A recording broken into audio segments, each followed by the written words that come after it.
السلام عليكم يا اصحابي، يا رب دايما تكونوا باحسن حال، دايما كويسين دايما. النهارده جاي اعمل معاكم شوربه العدس زي ما انتم شايفين كده. ده عدس اهوت مغسول منقوع زي ما انتم شايفين كده. زي ما انتم شايفين كده ده اهوت مغسول منقوع. زي ما انتم شايفين، اهم حاجه تغسليه كويس زي ما انتم شايفين. وبعد كده بقى انا هحط له الخضار دوت اللي هو الطماطم والبصل والجزر والثوم والحاجات من دي كلها. انا بحب اكتر له الجزر او الطماطم عشان يبقى احمر كده وحلو ولونه جميل. إيه، احنا حالا بقى هننزل بكل المكونات دي مع بعضها كده زي ما انتم شايفين. زي ما انتم شايفين كده الطماطم نزلت، وهنزل بالبصل كده زي ما انتم شايفين. والجزر بتاعي برضو هنزل بيه كده زي ما انتم شايفين. والثوم برضو اهوت زي ما انتم شايفين. وبعد كده هقوم مزوداه ميه سخنه واسيبه لما يستوي. وبعد ما يستوي بقى استنونا واحنا بنضربه في الخلاط مع بعض. على فكره الجزر ده مفيد، بروتين حلو للاطفال. انا هنزل اهوت زي ما انتم شايفين. آه هو حلو زي ما انا قلت لكم، مغذي للاطفال وبروتين، وبيدفي في الشتاء كده زي ما انتم عارفين. انا بقى حطيت له ميه اهوت واسيبه يستوي. واستنوني بقى واحنا بنضربه في الخلاط مع بعض. شايفين كده اهوت هو استوى زي ما انتم شايفين، وسبته برد. هنحطه في الخلاط وهضربه في الخلاط، وهرجع لكم بعد ما نحطه بصفيه واضربه في الخلاط واصفيه. واستنوني.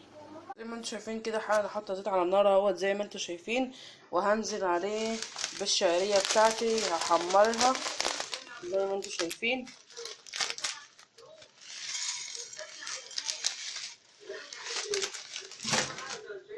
اهي زي ما انتم شايفين كده اهي.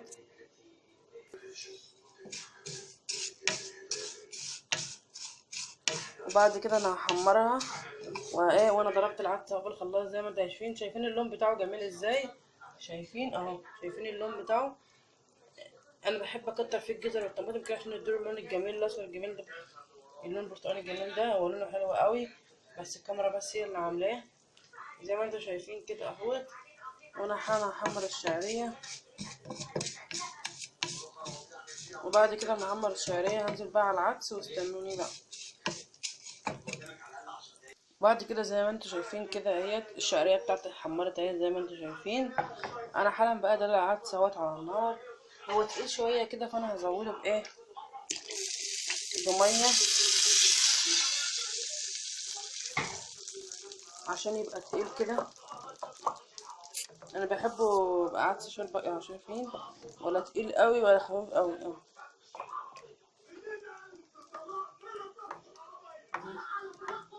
زي ما انتم شايفين كده اهوت.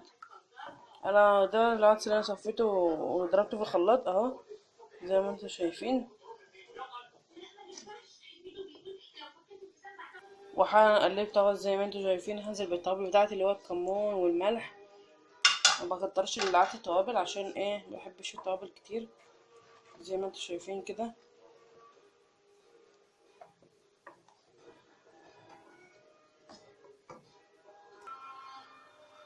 ونزلت حالا بالشعريه بتاعتي اهيت زي ما انتم شايفين اهيت الشعريه. زي ما انتم شايفين كده هي دي الشعريه. بعد ما يغلي غلوه بس واحده. يغلي غلوه بس واحده وانا هنزل بايه، هغرفه بقى معاكم. واستنوني زي ما انتم شايفين كده. هسيبه يغلى غلوه. انا حطيت له الملح والكمون. هسيبه يغلى غلوه واحده بس ونغرفه مع بعض. استنوني. ده شكله بعد ما خلص اهوت زي ما انتم شايفين. احلى طبق عدس زي ما انتم شايفين.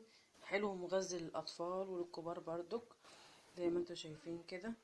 وبيدفي في الشتاء زي ما انتم شايفين. ما تنسوش تعجبكم الطريقه بتاعتي في العدس تعملوا لي شير ولايك وسبسكرايب. وما تنسوش يا جماعه اهم حاجه اللايك. وباي باي.